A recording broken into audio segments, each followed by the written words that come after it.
बंसी का रहस्य। गांव के किनारे एक पुराना बंसी का पेड़ था।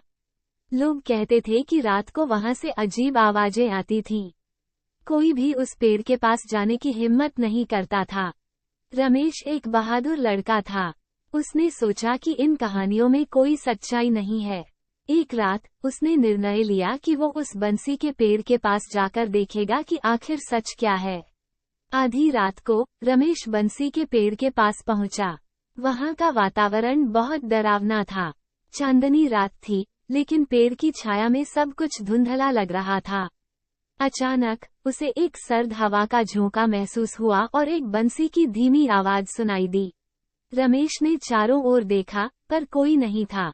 वो सोचने लगा कि यह उसकी कल्पना का हिस्सा है। तभी पेड़ की शाखाएं हिलने लगीं और बंसी की आवाज तेज हो गई। अब रमेश को लगा कि कुछ तो गलत है। वह पीछे मुड़कर भागने लगा, लेकिन उसके कदम जैसे जम गए हों। उसकी नजर पेड़ के तने पर गई, जहां उसे एक पुरानी महिला की आकृति दिखाई दी। वह महिला सफेद कपड़ों में थी और उसकी आंखें चमक रही थीं। महिला ने बंसी को बजाना बंद किया और रमेश की ओर बढ़ने लगी। रमेश ने पूरी ताकत से भागने की कोशिश की, लेकिन उसके पैर जैसे भारी हो गए थे। महिला ने एक डरावनी हंसी हंसी और कहा, तुम यहाँ से कभी नहीं जा सकते।